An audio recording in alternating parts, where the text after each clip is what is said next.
하나님 나라 관점에서 읽는 우리 공동체 성경 읽기 가족 여러분 반갑습니다. 구약 성경 읽기가 마지막을 향해 달려가고 있습니다. 우리가 조금 더 힘내서 끝까지 함께 완주하면 좋겠습니다. 이번 주 우리는 9권의 소선지서를 함께 읽어가게 됩니다. 먼저 요엘서입니다. 요엘의 뜻은 여호와는 하나님이시다 라는 뜻입니다. 이 뜻처럼 요엘서에는 이 역사 속에서 나타난 하나님의 주권적인 사역을 강조하고 있습니다.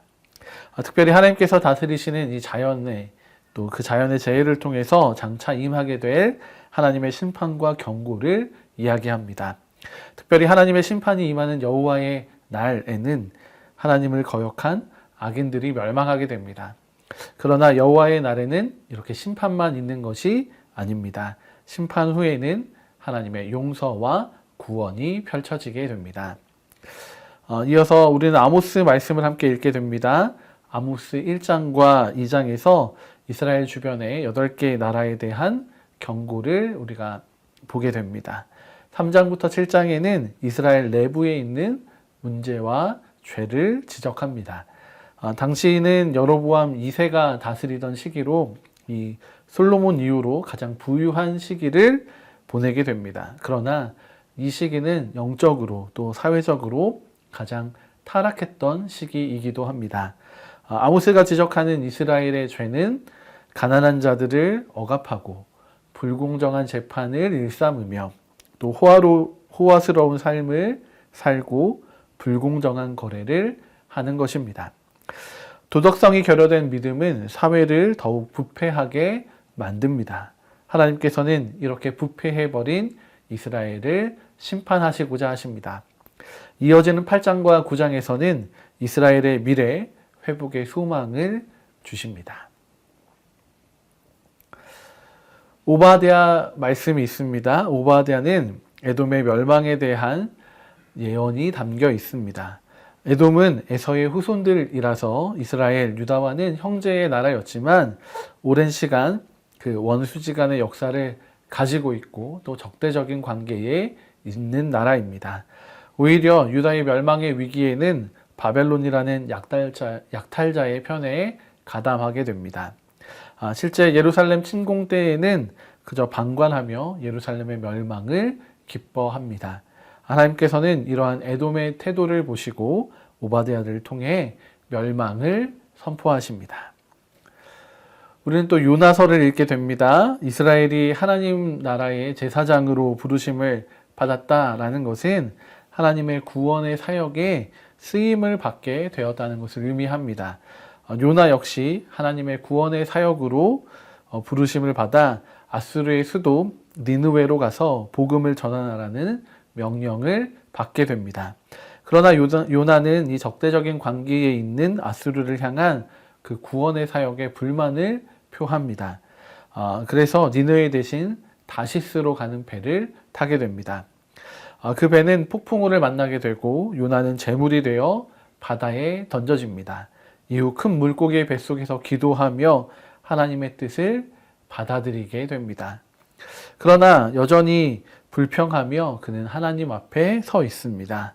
그런 요나를 향해 하나님은 한 식물이 시드는 것을 통해서 니느웨의 영혼들이 얼마나 중요한가를 알려주고 계십니다.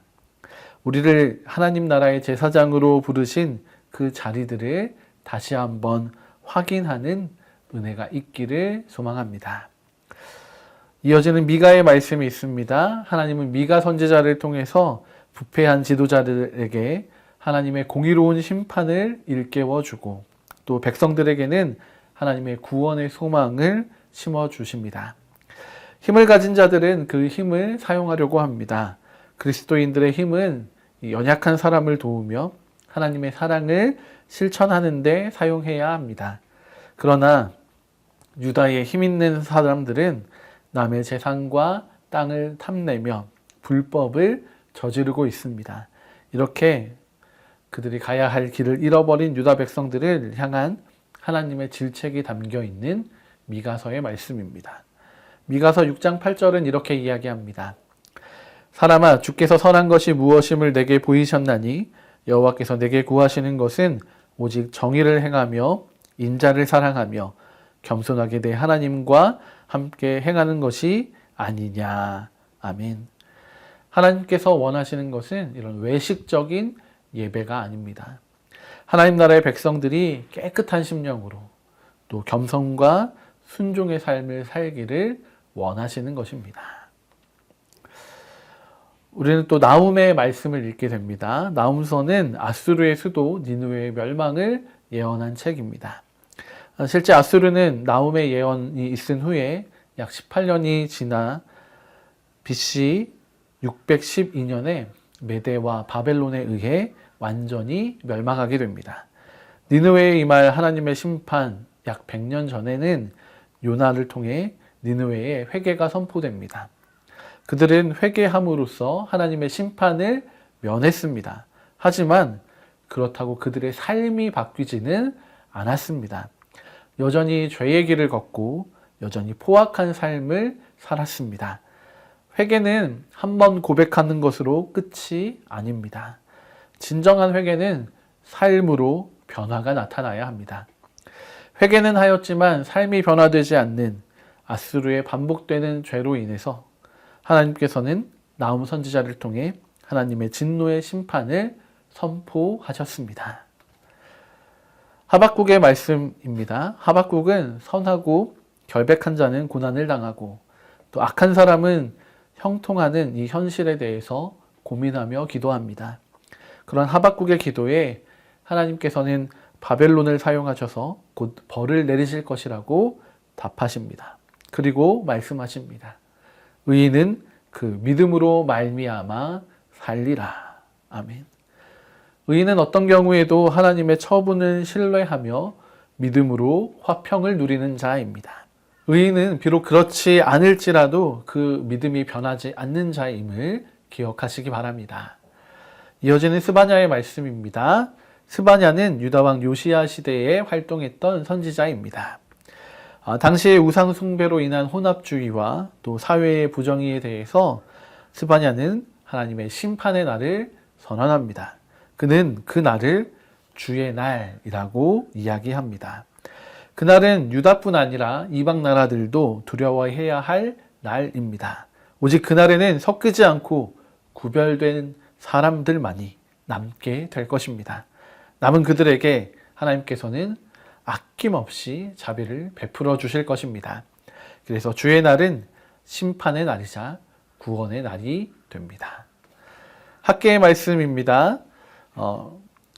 BC 520년 다리오 왕 2년에 하나님의 말씀이 이 학개에게 임합니다. 학개서는 이 학개의 설교 4편을 기록한 책입니다. 바벨론에서 귀환한 유다의 백성들은 하나님의 성전을 재건하는 일에 착수합니다. 그러나 주변 대적들의 심한 반대에 부딪히게 되자 낙심하고 세상 일에 몰두하게 됩니다. 바로 이러한 때에 학개는 미래에 대한 비전을 제시하면서 성전 재건을 힘차게 독려하는 것이 이 학개서의 주요 내용이 되겠습니다. 이번 한 주간 우리는 이렇게 구약의 소선지서 9권을 읽게 됩니다. 각 예언서마다 담겨 있는 하나님의 마음을 확인하시기 바랍니다. 특별히 하나님 나라의 백성들에게 원하시는 그 삶을 발견하여 회개하고 돌아서며 또 형식적인 신앙에서 돌이켜서 새 노래와 새 영으로 하나님께 영광 돌리는 공동체 성경 읽기 가족들이 되시기를 바랍니다.